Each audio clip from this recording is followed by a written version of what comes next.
Nung nasa Senado ka, ang tapang-tapang mo eh. Bakit dito ay magtapang ka rito? Ipakita mo yung the same candor, the same tapang na pinakita mo doon. Di ba? Bakit hindi mo gawin yan dito ngayon? Nagtatago ka sa likod ng right against self-incrimination eh. Tinatanong sa'yo, irrelevant question. Matapang ka lang doon sa Senado kasi may kakampi ka? Dito ka magpakita ng tapang mo. Hindi yung nandoon ka lang. Alam mo, ang mahirap kasi sa'yo, gusto lang nating malaman ang katotohanan sa likod nito. Ang dami mo ng ginawa eh. Dinamay mo pa yung mga kasama na, hindi dahil sa kasama namin sila, kundi hindi tama ang nangyari at ginawa mo. You are trying to besmirch the reputation of this committee. Itong committee ito, hindi ito gawa-gawa lamang. Ito'y pinapayagan ng ating saligang batas. Ito'y pinapayagan at pinayagan ng 300 mahigit na membro ng Kongreso na kung saan ay merong mandato ng taong bayan. Kaya wag mong bastusin ito. Yung tapang mo, nawawala eh. Tawagin mo yung kakampi mo.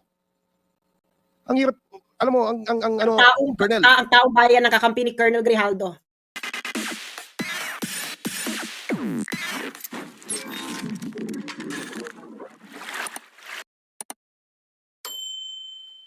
Kami continue this kung anong sinabi nito ni, anong sagot ng buwaya sa kanya. And it was on that mass that time that it is a Sunday for the PDLs. It was a Sunday for PDLs. Sabi ng pare, we have to give dun sa mga brothers natin na nakukulong. Hindi ko nga akalain na I would be the one also to experience that yung sinabi ng pare. So that's all, Your Honor. That is all that happened, Your Honor. Well, oftentimes we need experiences to encourage us and push us to search for the. Did you hear that? Did you hear that crack on his voice? Yeah. Kaya sabi ko kanina eh. Sabi ko nung nakarating ako dito sa part na to, matutulog na ako talaga. Nag-start ako mag-live 12 na eh. Matutulog na ako, hindi na ako magla-live. But when I saw this, sabi ko talaga, hindi po pwedeng hindi ko pag-uusapan to. This is rare moment in Philippine politics. Yung mga TikTokers dyan, please, i-TikTok nyo to. Explain nyo rin muna yung context na ito yung nagbulgar na pinilit siya ni Abante at ni Paki-repeat daw yung buong nito ni Colonel Grijaldo.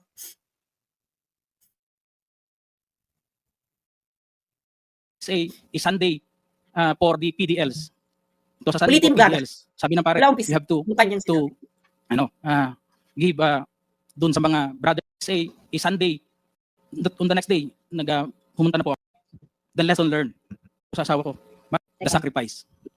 All about man yung masabi ng and we need wisdom for this. Sabi ko dun sa asawa ko, Your Honor. And I never told this to my wife, as I have said, and in the Senate. Teka lang Yan, simulan natin.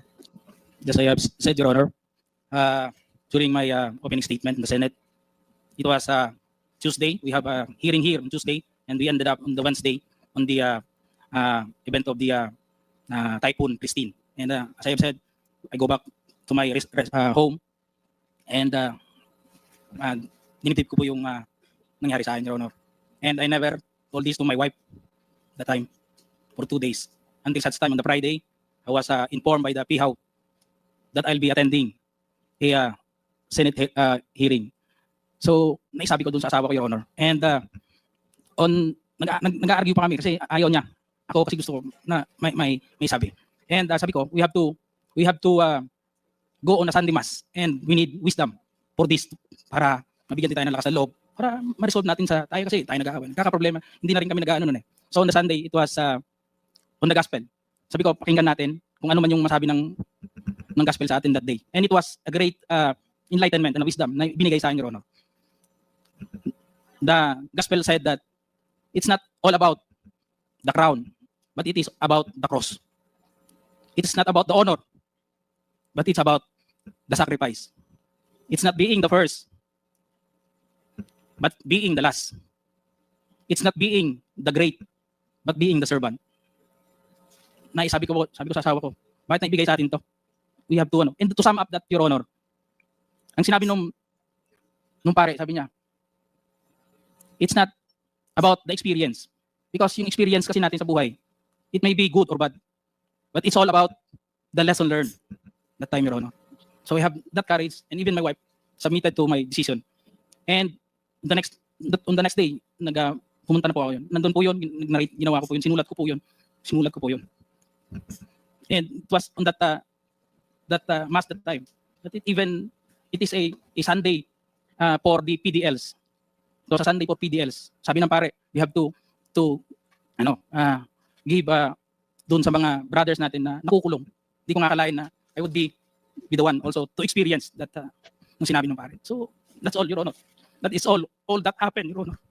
Well, oftentimes we need experiences to encourage us and to push us to search for the truth. So I hope this hearing is one of those experiences for you, Colonel Grijaldo. Dahil ang layunin lang naman po natin dito ay hanapin gaano man kahirap ang katotohanan. Yun lang naman po ang hangarin natin. Wala nang iba. At kaya nga po yung dalawa po nating kinatawan na binanggit mo sa affidavit mo ay pansamantalang tumayo at umalis bilang chairman just to show that we are fair in handling this very sensitive issue. Because you made serious accusations in your affidavit, Colonel Grijaldo. And if indeed enlightenment has happened to you when you executed this affidavit, and you mentioned that you stand by your affidavit, so let's test whether or not it is the truth, Colonel Grijaldo. Yes, Your Honor. Okay, As so- I have said, I will stand by. I am humbled by my experience, Your Honor. And I'm with sure this, you're, Your Honor, but Mr. Colonel Grijaldo, I will stand by with my statement. You have to under understand oath one to thing. the Senate, Your You have to Honor. understand I would one like thing to lang po. invoke my One right thing lang po. to self-incrimination, Opo, Your Honor. but you have to understand one thing, Colonel Grijaldo. Okay lang po yun kung para sa'yo. Ang problema ho, ang dami mong dinamay eh. Kung para sa'yo lang yun, hindi sana natin gagawing issue to eh. Ngunit ang idinamay mo dito ay mga taong walang kinalaman o mga inosente. Eh paano naman po sila? Paano naman po yung mga karapatan nila? Etong part na to gusto kong sungal-ngalin talaga yung ngalangalan ni Adjong eh. Hindi niya gets eh. Di ba yung galit siya na ini-invoke ni Colonel Grijaldo yung right niya against self-incrimination. You stop invoking your right against self-incrimination. Eh kung di ba naman kayo tangat kalahati, ayan si JJ itetest nga namin kung totoo sinasabi mo eh. Ano nga namin kaya namin. Of So, course, naano you nyo have na? to invoke the right every moment that calls for it. Dahil alam mo na, kaya yang si JJ Suarez at kayong lahat na nagtatanong dyan, you are out there para tibagin ang statement ni Colonel Grijaldo. Gigil si Adjong, buisit. Nakita niyo yung yung kaibahan nilang dalawa ni Suarez? Hmm. 'Di ba? Wala. Ano ba talaga si Suarez ay magnanakaw? At di ba nahuli to ng media noong 2022 na kumuha ng clearance sa ombudsman at pagkatapos ay nakakuha ang media ng listahan ng mga kaso niya. Exactly. Hanggang ngayon hindi mo pa ina-explain yan. Graf Suarez. 'Di ba? Na parang Chusera, hindi mo nga kita mo uminom na siya kasi nga he needs to calm down. Kasi overwhelming yung emotion eh. So he needs to regain control of himself to be in that calm situation kasi binabambuzal na siya ni Suarez eh. I think Suarez is a lawyer, 'di ba? No, he's not. Lawyer si Suarez. Lawyer ba yan si Suarez? JJ Suarez? JJ Suarez. Educational background.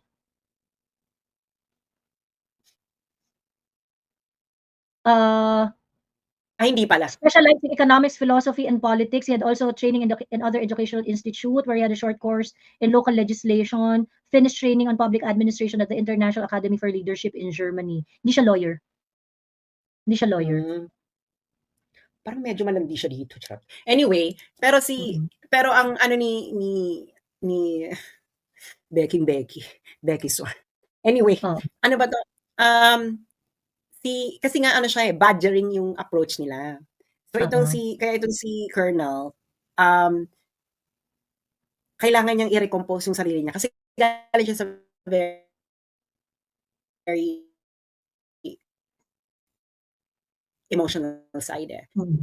Tandaan niyo to, no? So when you're in an emotional side and then the other party is actually parang alam mong it's going to go for the kill. They're going to look for those vulnerable moments. And that's what Suarez did, right? Did you see it? Nakita niyo? Bigla siyang ako na to, wait. Si Colonel, he had to recompose himself. Otherwise, baka magtagumpay itong na nakainin siya. So, let's continue kung anong ginawa ni Colonel. Paano naman po yung boses nila? Paano naman yung katotohanan nila? Hindi pa po natin sila pahalagahan? Dahil panghawakan lang natin yung sinabi mong enlightenment mo? But they have their own rights too, Colonel Grijaldo. So, Colonel Grijaldo, Siguro wag na tayong paligoy-ligoy pa.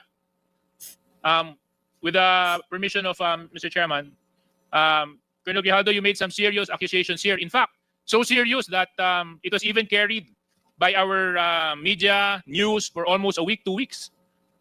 And because of your accusations, you've tarnished the very reputation and integrity of the committee and the House of Representatives.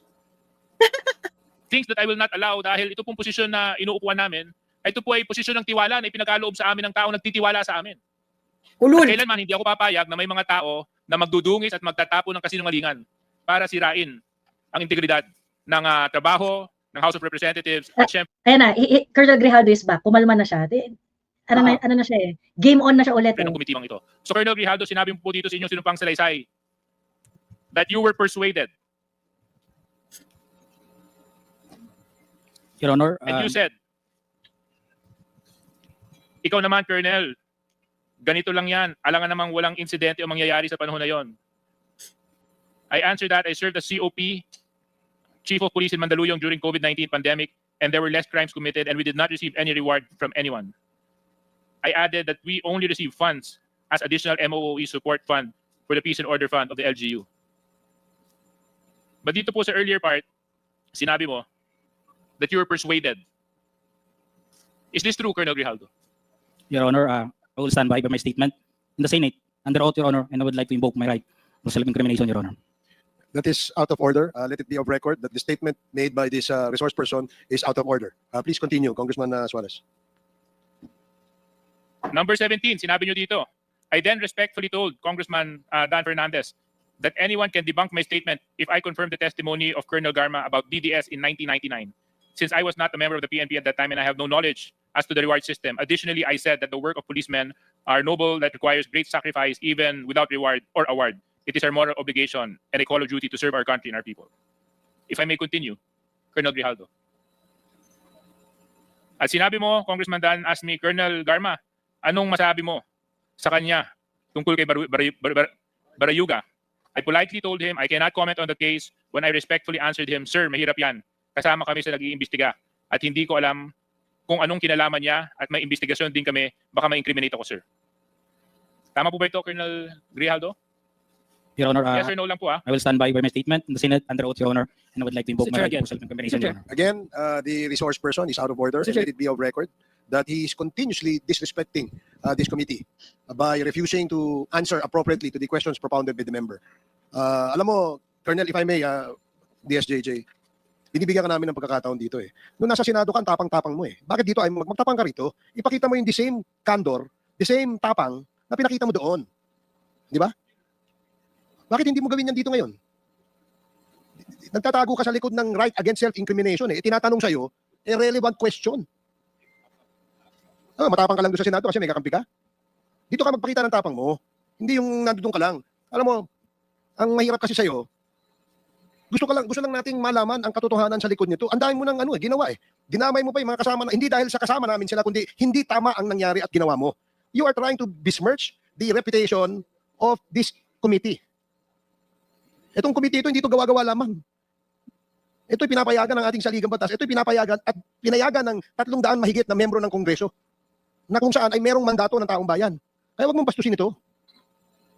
Yung tapang mo, nawawala eh. Tawagin mo yung kakampi mo. Ang hirap, alam mo, Colonel. Ang taong bayan ng kakampi ni Colonel Grijaldo. Ang Yeah. taong bayan ng kakampi ni Colonel Grijaldo Barbers, ulul! Nag-imbento ka ng kwento. And then you speak about honor. And then you speak about See? Nag-imbento ka ng kwento. Colonel Grijaldo already made the first step by making a sworn affidavit dun sa kwento niyang putang ina mo kang barbers ka. Anong sinasabi mo? Kayo? Ano sinasabi niyo gumagawa ng kwento? He's already under the pain of perjury kapag nagsinungaling siya. Meron na siyang risk na pinasok, putang ina mo barbers. Tang ina, kupal! Kupal! Dapat ipadlock na House of Representatives. Ganito mga buwaya mga tao. Kadiri. And the audacity of this guy to say na back up sila ng 300 congressmen para dito sa walang kakwenta-kwentang bagay na to. By the way, the right against self-incrimination is a protection. Ginagamit mo talaga yon para protektahan ang sarili mo against self-incrimination, barbers. And you have to invoke it every time that you think that it is necessary to invoke it. Kasi kapag hindi mo yan in-invoke, you will be sleeping on your right in protecting yourself. Actually, minention yun ni Paduano yung jurisprudence na yun na mali naman yung gamit ni Paduano dun sa kaso. Ina talaga nito ni Barbers, no? Diyos ko. About the gospel of that was given to you by a priest, talking about honor, and which, yun, alam mo ba kung bakit mayroong honor? Pag hindi ka sinungaling, may honor ka. As simple as that. You're a police officer and you should have ang ano kasi, yun ang ano dito eh. Anyway, DSJJ, you can... Well, I totally understand. Boss, nakita niyo, hindi niya na alam yung Hindi sasabihin mo niya. explain kasi wala siyang honor. Honor. Kasi Guys, sinungaling ka, Barbers. Diyos ko. mag-hashtag kayo ngayon sa social media nyo, hashtag barbers, ay hindi, barbers, tapos hashtag kakampi ako ni Grijaldo. Now na, we will dedicate 5-10 seconds for you to do that. So, itag nyo si barbers, tapos hashtag kakampi ako ni Grijaldo. Hashtag. Ano mo nga so, itag nyo si barbers, tapos tag nyo si hashtag Barbers kakampi ako ni Grijaldo.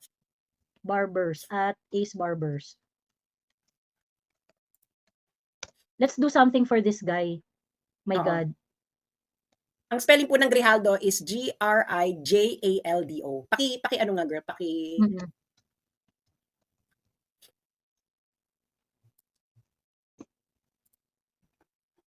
Ayan. Ito. Ayan. Gawin nyo na ngayon, please, sa inyong mga Facebook. Yes, Okay. yes. Ilan ba tayo ngayon? Ilang live viewers ngayon? Meron tayong 2,169 na live viewers ngayon. Ang hindi gumawa nito, magiging kamukha ni JJ Suarez. Yes. Okay. At ilan daw sila? 300 o 2,000 tayo? 2,000 tayo at guys, ano na, Lang. dito? Ayan, sige, teka. Tapos comment kayo, done, kung finish na. Ayan.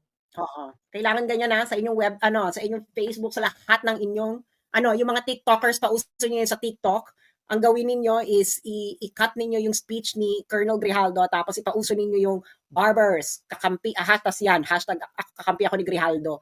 Ipauso nyo yan. Ayan. Sira ulo to mga representatives na to. Ayan, ganito guys, ganito. I-flood natin yung i-flood natin yung social media, nakakampi natin si Colonel Grijaldo. Ayan. Ganito guys.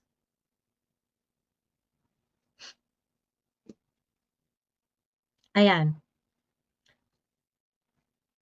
At gawin natin to araw-araw hanggang sa susunod na hearing. Oo, hanggang maano na siya. Hanggang makawala na si account. Oo. Tuloy niyo sa TikTok, pauso niyo yan, tapos ano niyo yung yung mga TikTokers yung speech ni Colonel Grijaldo. Ang baboy ng mga congressman na to. My God. Guys, Ito, yung Ace Barbers, itatag niyo siya. Yung Ace Barbers, itatag niyo siya. Yung hashtag kakampi ako ni Grijaldo. Yan. Yung hashtag kakampi ako ni Grijaldo. Yung Ace Barbers, itatag niyo sa Ace Barbers. Ayan.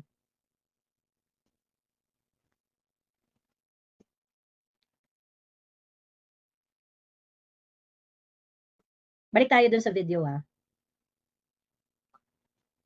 The frustration of our chairman. In fact, it is the same place where I'm extracting my frustration from. No?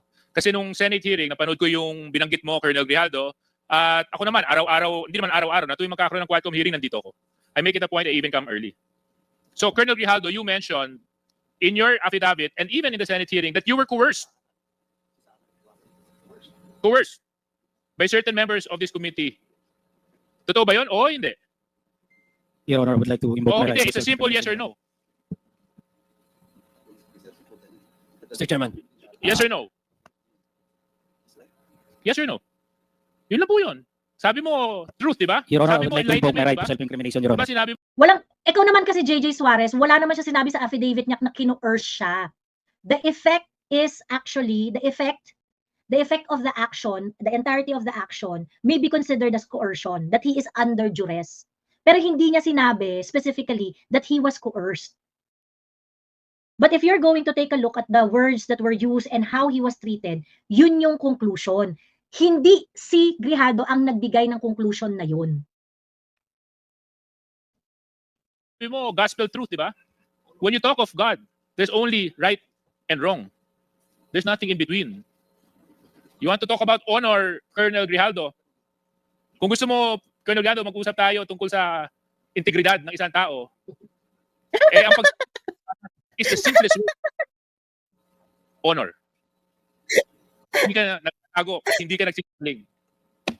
Kasi we're talking about serious issues here, Colonel Grijaldo. Isipin mo, mga EJK victims ang nandito. Libo-libong taong namatay nung panahon ng nakaraang administrasyon. Buhay ng Pilipino ang pinag-uusapan natin dito. Na, diba? Sorry.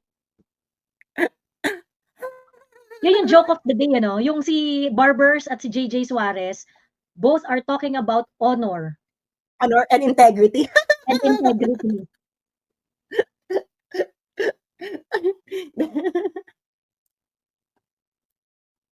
Tangina. Ano to? May ano ba, ang tawag dito, they also ano, no, isa sa mga naging highlight rin nung hearing today, pinakita nila yung CCTV. Di ba natatandaan nyo kanina, pinakita ko yung affidavit, pinigay ko yung affidavit ni ano ni Colonel Grijaldo, yung tungkol dun sa pagkausap sa kanya sa House of Representatives para magsalita about the reward system. Kung saan sinabi niya yung mga tao na nakita niya nung time na yon na siya ay kinausap ni Dan Fernandez at ni Dan Fernandez at ni Benny Abante. The House of Representatives presented the video. So, ito yung part na yon.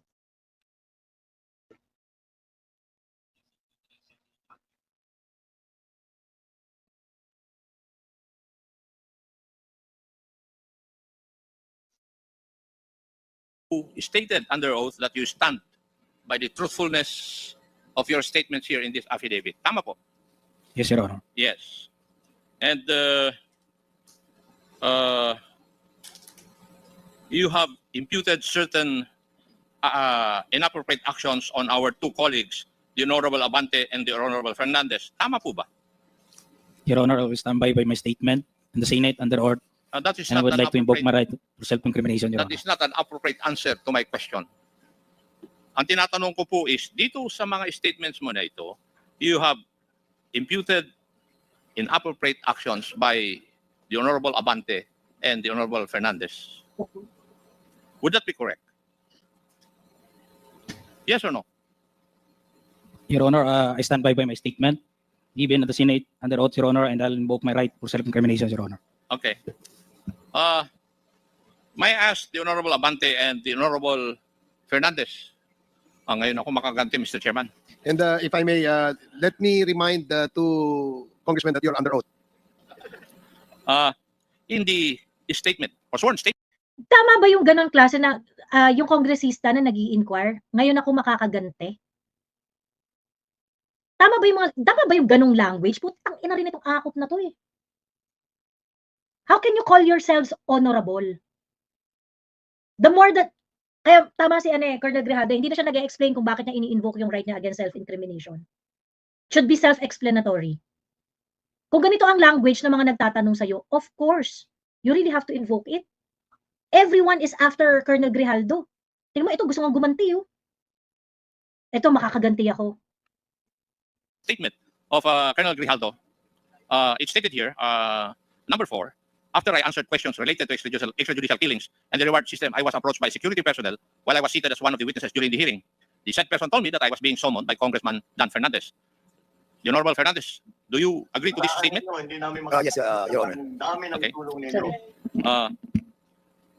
When I entered the room, I saw the two lawyers of Police Colonel Garma standing inside the room. Two lawyers of Colonel Garma. standing inside the room. One of the lawyers approached me and asked me what we were going to talk about. I said that I do not know. May I ask the Honorable Abante and Fernandez if there were really the presence of the two lawyers of Colonel Garma were present? Yes, Chairman, ako, yes. The Honorable Abante, do you agree with Honorable Fernandez? He's talking to somebody, Mr. Chairman. Maybe you can cite him in contempt. Chairman Abante, you're being asked by Chairman Akop to confirm the statement. Do you agree with the statement of Colonel Grijaldo that there were two lawyers of Attorney Garma present when you talked with Colonel Grijaldo in a room? Yes, yes, Your Honor. There were two lawyers present. Thank you, Your Honor. And according to the affidavit of Colonel Grijaldo, the Honorable Fernandez asked Colonel Grijaldo to sit beside him, and you entered the room and sat on the far end chair on the right. And one of the lawyers of Colonel Garma stood near the back of Colonel Grijaldo. That be correct? Ako yung unang dumating, Mr. Chairman. If I remember it right, nung dumating po ako, nakaupo na po siya. So, nakaupo na siya. Yes, Your Honor. The Honorable Abante? Yes, it was a small room, no? Doon lang sa corner na yan. And so, malapit din kami sa isa't isa. We just need to each other.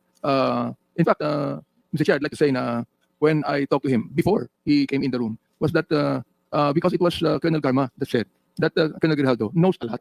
He knows a lot about this thing. So, sabi ko, sige, total, normal naman yung vetting na ginagawa natin, kinakausap natin. So, we talked to him and sinabi ko kay Colonel Garma, can he corroborate your statement? Ang sabi ni Colonel Garma, yes eh. So, kinausap namin.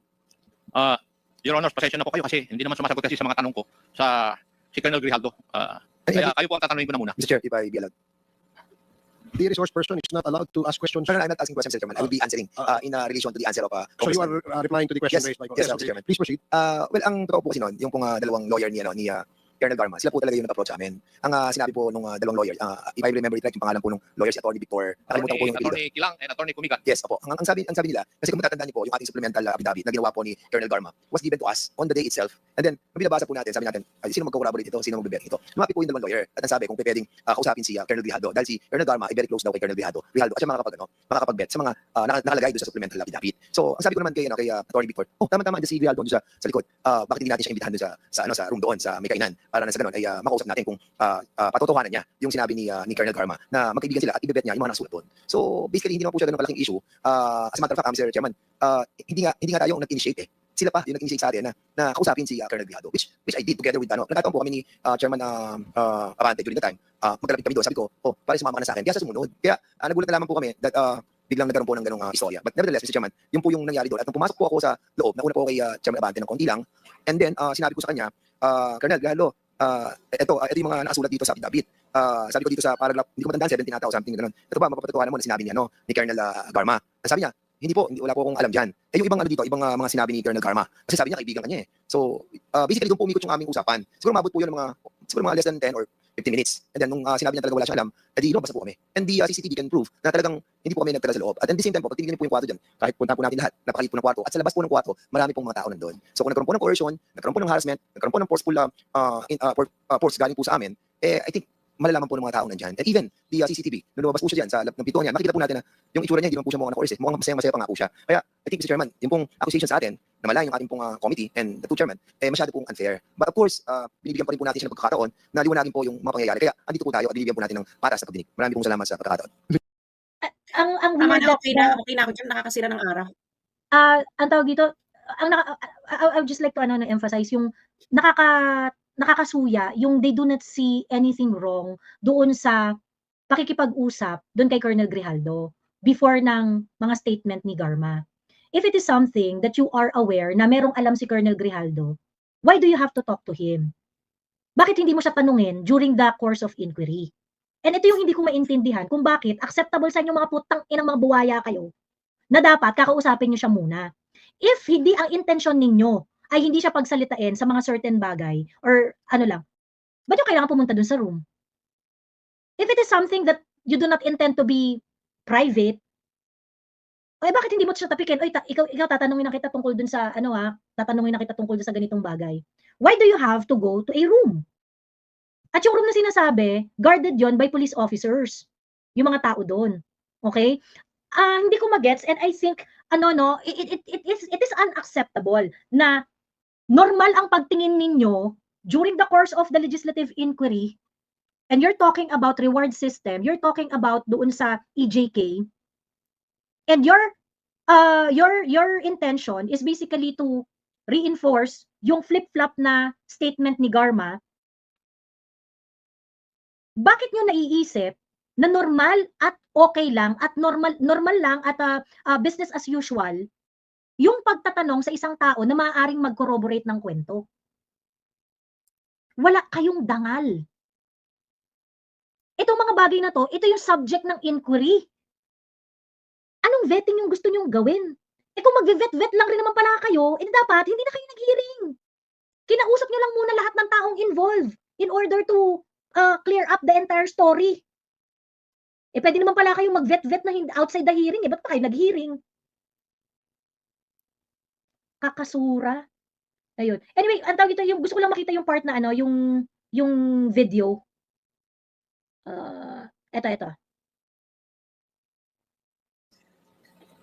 Comsec, yung sinasabi ni Honorable Fernandez na video clip. Comsec floor, do you have a Okay. video? Oh, yan. Colonel Grijaldo enters the holdroom. At 7:17:59 p.m., Attorney Emericio Quilang enters. At 7:18:11 p.m., Attorney Rotzil Comigat enters. At 7:19 p.m., Congressman Dan Fernandez enters. At 7:20:35 p.m., Congressman Benny Abante enters. At 7:35:35 p.m., Congressman Dan Fernandez and Benny Abante leave the holding room. At 7:36:14 p.m., Colonel Grijaldo exits with Attorney Quilang and Attorney Comigat. At 7:36:25 p.m., Colonel Grijaldo, all smiles, is seen conversing with Jimmy Fortaleza. I was Sinungaling. Thank you, Comsec. Yun pong kay Honorable Abante naman, paragraph 14 of the Tama siya. affidavit. Tama si Grijaldo. Actually, it siya. supports Nasabi ko actually his assertion. Yung that he is smiling doesn't have anything to do with it. Because he saw a friend. If he saw a friend, hindi ka ba magsasmile? Even though that you know that something happened? Wala nga. Kayong mga magnanakaw kayo sa Kongreso, sasabihin kong magnanakaw kayo, na magnanakaw talaga kayo, pag-uusapan natin dito yung vice scam. This is the largest vice scam ever. Meron ka ba idadagdag dito, girl? Wait lang. Ito na nga, yung tawag dito, basically, ito kasi ginagamit nila against Colonel Grijaldo na, tawag dito, na sinasabi nila na ito yung isa sa mga nakakatawang part nung hearing, dahil sinasabi nila na hindi raw demeanor ng isang taong nagsasabi ng totoo or ng taong under duress yung behavior ni Colonel Grijaldo paglabas dahil nakatawa pa raw siya, nakikipagkamay pa siya and things like that. This is the reason why I have to show yung affidavit ni Colonel Grijaldo na binasa niya sa Senate. Okay? Okay. Ang sabi ni Colonel Grijaldo, merong nangyari, he was being persuaded to say things na wala siyang alam. Okay? He's being persuaded to say things na wala siyang alam. Okay? Hindi niya sinasabi na nagkaroon ng coercion. Hindi niya sinasabi na nagkaroon na siya ay na siya ay parang binraso or things like that or ganito sabihin mo ganyan. He was talking about the conversation that transpired. At yung conversation na yon, if you're going to take everything as a whole, it would have an effect that he's being persuaded to do things that he would otherwise not do. Okay? Now, the Quad Committee wanted to put words inside the mouth of Colonel Grijaldo na hindi pinilit ka, inano ka, hinaras ka, ganyan-ganyan. Hindi ganoon. Because kayo bilang mga buwaya at bilang mga tao na kupal, alam niyo na hindi niyo naman talaga pwedeng gawin na mamilit at talagang magpuwersa-puwersa ng mga tao. You did it in a way na i-bring up ninyo na ilang taon ka pa ba bago ka mag-retire? O baka pwede kang pumasok dito. Gusto nyo kasi hulihin si Colonel Grijaldo doon sa kanyang salita na, hindi ka naman namin pinwerse, hindi ka naman namin, ganyan. Ang mali po dito ay, unang-una, hindi nyo siya dapat kinausap. If you are trying to prove the reward system, these are the things that you can very well ask during the course of the hearing. Hindi nyo kailangan mag-vet. Ba't kailangan nyo mag-vet? You cannot invalidate. Bakit kailangan nilang i-vet? Pinatawag na nga nila as resource person. Correct. Why did you call him as a resource person? Ba't kailangan nyo pang i-vet? Dapat, bago nyo pinatawag, you already have a reason bakit nyo siya pinatawag. Hindi ba? Na baka may knowledge siya Then, doon na siya sa hearing yung malalaman. Hindi doon sa, why are you gonna ask him when he's not under oath? Correct. In the middle of the hearing. In the middle of a hearing. So, hindi po pwede yan. Actually, you cannot use in court na hindi itong actuation ng under duress. What is actually the actuation of someone under duress? True. Nakakatawa pa Is dyan. there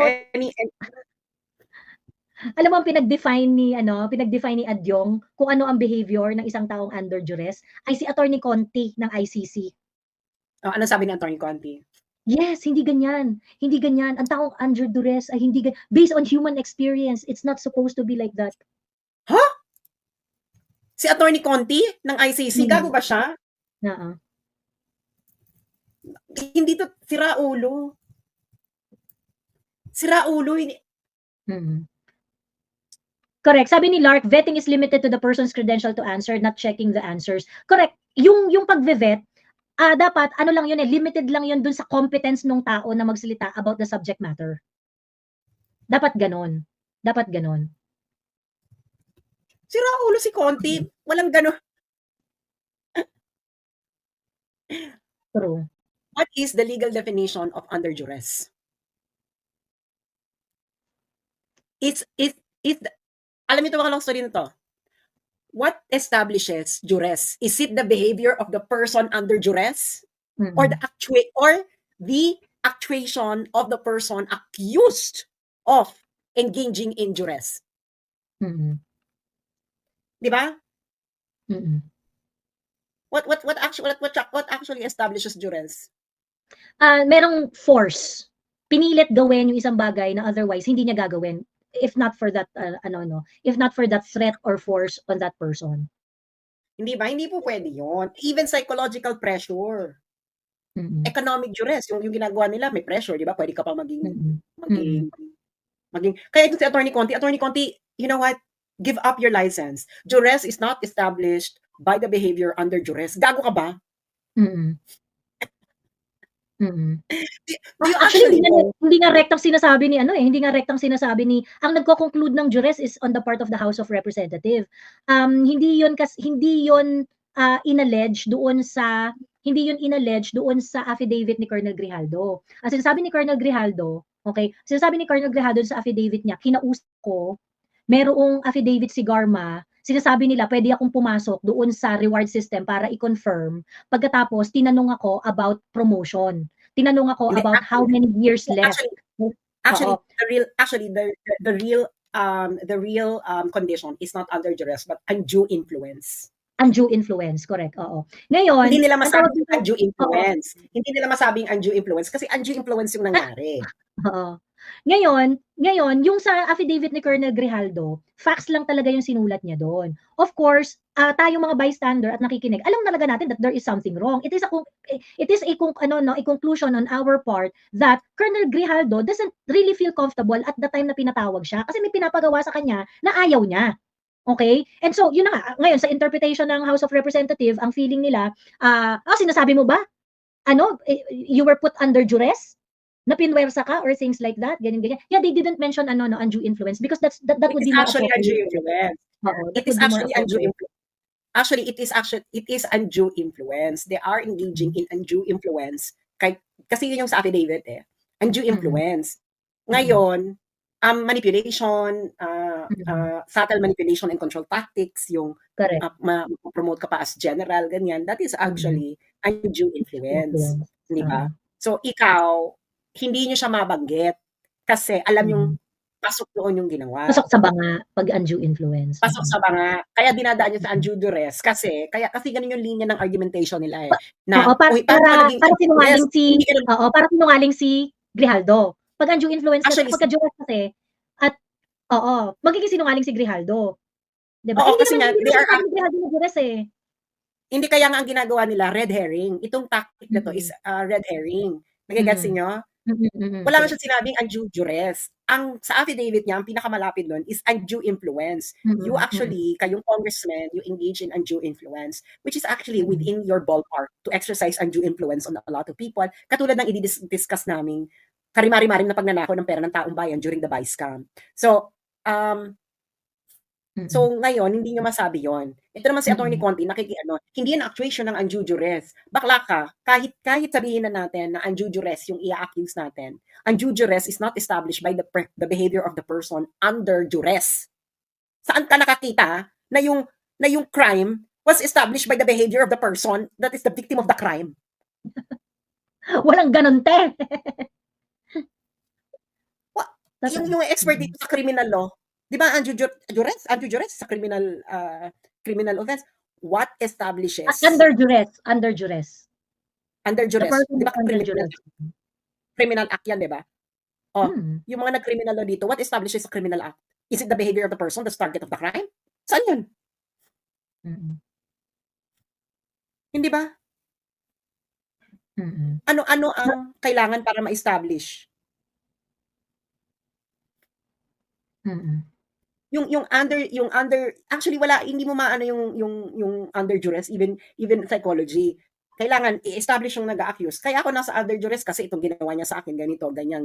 It doesn't matter if ang mangyayari, kaya nga if you do something, okay? If I executed an affidavit under duress and I was happy executing it, and then later on I will tell the people na and I will look happy executing it because it's required in my performance to look okay. And then afterwards, I said na I executed this under duress. Bakla, do you really think kasi ang defense mo doon? Paano ka naging under duress? Masaya ka nga habang nagte-testify. Bakla, it is because I'm happy to do this because I am under duress even to be happy to present this statement. True. Tangina. Ano ba yun? Ano sila they're doing, so nag-red herring na sila. Red herring itong ginagawa nila. This is not about being under duress, but undue influence. Ngayon, kahit naman under duress, sasabihin mo, yung behavior niya hindi nag-establish na under duress ka. Baka that's not how you establish duress. Can you imagine? Paano kayo mga naging lawyer? They want to argue that way. ISIS. They want to argue that way na under duress si Colonel Grijaldo kasi in that way magmumukhang sinungaling si Colonel Grijaldo kapag ka pumasok sa pain si Colonel Grijaldo. Hindi ka naman namin pinili. Hindi ka naman namin sinaktan, hindi ka naman namin tinor. Ano nga sila red herring? Under duress. Ang under duress kasi has to involve something grave like threat, blackmail, physical violence. Yes. Kaya doon nila inaano kasi nga wala nang ganun nangyari. Pero wala naman ganung nangyari, wala. The affidavit is about undue influence. Ngayon, kayo hindi nyo masabi yon. Dahil nga yun nga yung nangyari. The mere fact that you already entered there, is undue influence already. Yeah. So ang ginagawa niyo ay red herring. Kayong mga congressman, Diyos ko naman. Kaya itong si Grijaldo, basang-basa niya yung ginagawa niya. Iniikot-ikot niya siya. Don't you think hindi niya alam ang ibig sabihin ng duress? Investigating, police officer yan. Investigating officer, colonel. Kaya tahimik siya, di ba? Tahimik siya. Kasi kasi your time will come. Hindi kayo hindi kayo si Rick Astley. Pero always remember that duress is not established by the existence of duress is not established by the behavior of the person. Walang ganun sa nakakita ng crime, the existence of the crime is has to be validated by the behavior by the person. Saan yun? Saan ko nito? May mga lawyer ba dito nanonood? Tama ba ako? Is the existence of duress established by the behavior of the person under duress? Dapat pala invite natin si Attorney Neil Abayon minsan. Pag may mga ganito usapan natin. Para ma-explain din niya yung kunwari yung sa pag-invoke ng right against self-incrimination. Ayan, I'm pretty sure ma-explain niya to ng maganda. Kasi nga, yung right against self-incrimination, itong right na to, it's very important that you raise it at the most opportune time. So every time that you're being asked a question that will incriminate you, you have to invoke it. Ganun yun kung paano gamitin. Ayun. And anyway, kaya hindi mo dapat sinasabi na, stop invoking your right. No. Because, jurisprudential yung pagkilala dyan sa karapatan na yan at kung paano yan gamitin, yung karapatan na yan. So you really have to invoke it every time the opportunity calls for it. Ganun yun. Kaya grabe gigil ko dito kay Adjong tangina kupal. Diba, yun ang nun. Duress is not established by the behavior of the person under duress. Bakla, kung yan pala ang jurisprudence ng duress, bakla duress will not exist. Because everyone under duress will look happy and try to look composed. Because under duress nga sila, gago ba kayo? Correct. Tanga-tanga Wag naman kang wag kang magmumukhang kawawa diyan, ha? Pagkatapos nito, wag kang magmumukhang kawawa diyan, dapat masaya ka.